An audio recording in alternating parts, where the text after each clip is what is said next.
Question 1, they say which writes the following as an algebraic expression. So we have 6 times a number. What is the number that they're talking about here? X. We don't know the number, so we're going to call it a what? X. So it means what we are going to say we have 6.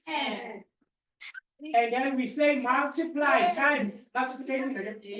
So we have 6 times a number x. What is 6 multiplied by x? X. We get a mark for that. We get 6x. Yes. Yeah,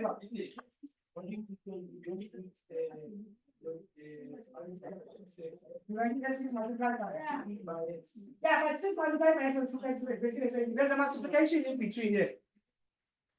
So yeah, if they don't write anything here, it means which is the multiplication. It's 6 multiplied by x. That's what it means.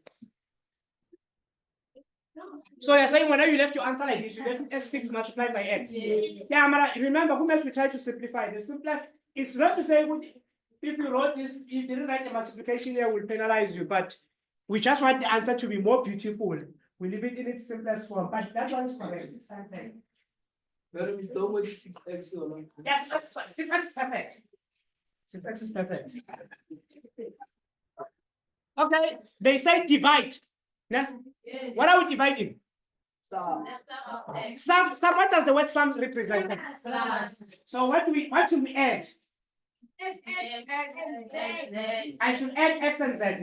So I'm going to start by adding them. So I'm going to say we have x plus that.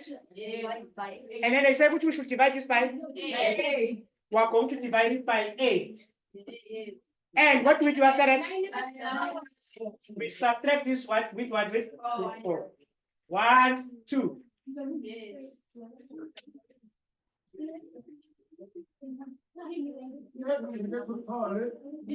We're done with 1.1. 1.1. We're going to 1.2. 1.2, yeah, we're doing it now. So how many terms are there in this expression? Remember, for you to talk about terms, you need to simplify the expression first. So you first leave it in its simplest form, then you can talk about the number of terms. So is this thing simple when you look at it?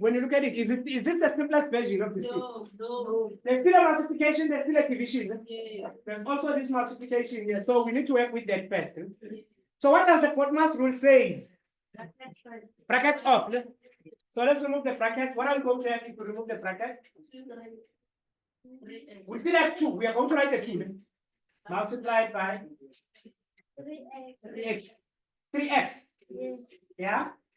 Minus 3 multiplied by minus 1? -3. Minus 3. This is all over what? All over 2.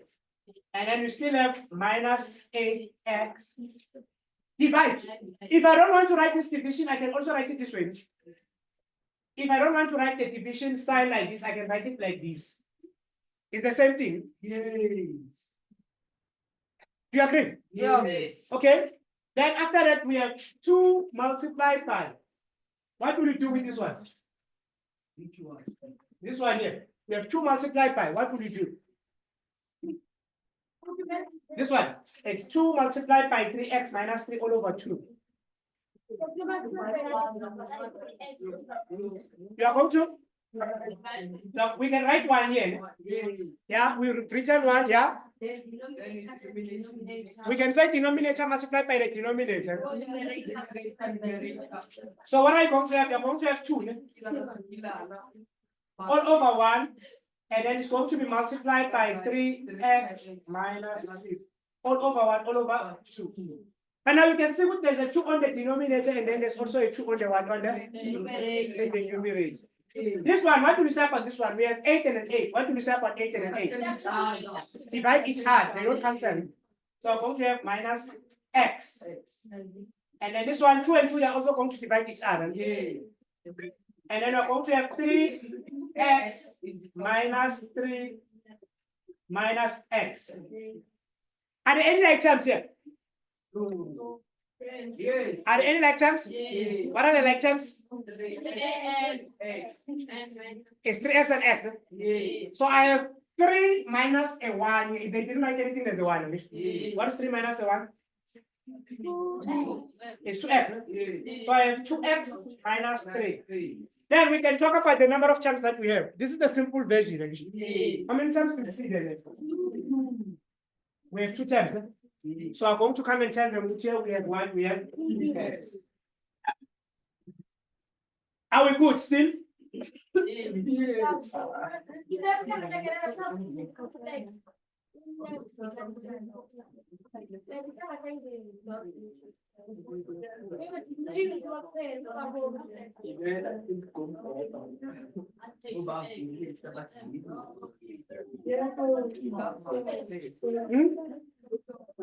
Okay, put it beside.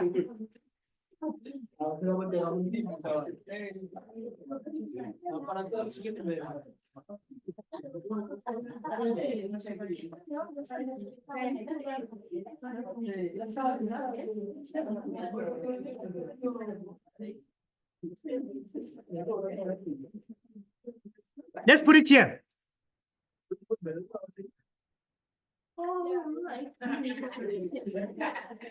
Okay, so with number 1, they say, how many terms are there in each of the expressions? Now, you can't talk about terms until you have a simplified version. So we're going to simplify this thing. Now, what is it that we have? We have the brackets, we have the division, and then we also have the multiplication. So what are we going to do? We're going to use the Botman's rule. Botman's rule says, remove the brackets first. How to remove the brackets? We're going to tell them which you have 2. Which is this one? Multiplied by, you have 3 multiplied by x. It gives us what? It gives us 3x. And then you have minus 3. Because this 2 is going to affect the 3 is also going to affect the one, the minus 3. And then this is all over 1, all over 2.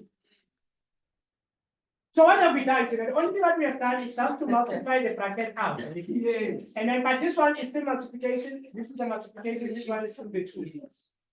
And then this one here we have minus. And what is this? We have 8. We have 8x. I'm saying if this division is confusing you, can use this division. It's exactly the same thing. We're still finding. And then from the onwards, we can tell them there's a 2 on the denominator, there's a 2 on the numerator. How to deal with the same thing? It's appearing on the denominator, it's also appearing on the numerator. It's appearing on the denominator, it's also appearing on the numerator. What are you going to get then? What do you get? We're going to say the 2 and the 2 are going to divide each other out. They're not cancelling, they're dividing. It's 2 divided by 2 gives us 1. Then we're going to be left with 3x minus 3. This one and this one are also going to divide each other out. They're left with 1 with minus x. Then you check if you have like terms. Does it look like we have like terms? Yes. What are the like terms?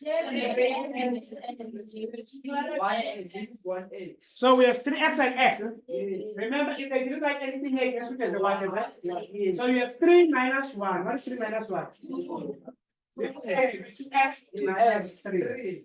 And then they will ask us how many terms do you have? Then we can see now it's 1.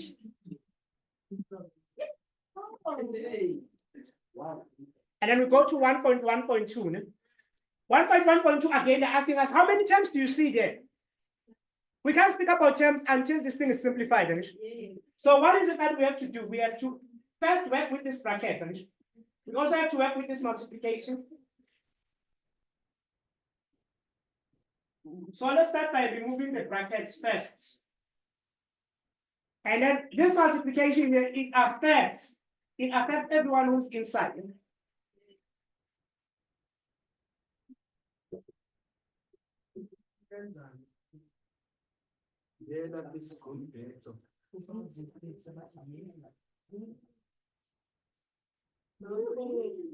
Okay, so what do we have?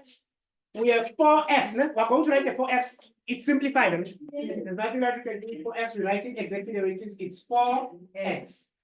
What else do we have? We have brackets off. 2 times 5x.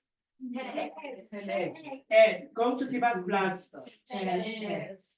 2 times 1. It's plus 2. But there's still a multiplication by 6. So because there's a multiplication by 6, I can put it as a bracket and say multiply by 6. Because a bracket and multiplication, they represent exactly the same thing. I'll still find them. And then remember, this 6 is not only multiplying 1, it's multiplying 5 and 1 and 1. And it's also multiplying the 2. But because I've already used the 2, then I'm left with this. What else is remaining? Imagine that I've written the 6 here. Minus x. Now, we need to remove the bracket. Oh, we need to remove the multiplication. So if we're going to multiply this one multiplied by this one, therefore x is still fine. You have plus 60x, yeah? Plus 12. Minus x. Are there any like terms here? Okay, what are the like terms? Let's find it. So you have 4 plus 60. What is 4 plus 60? 64. Minus 1. So you have 63x plus 12. How many times do you see there? 2. It's 2 times. What is the coefficient of x? 63. It's 63. And then they were also going to give us a number. Yes.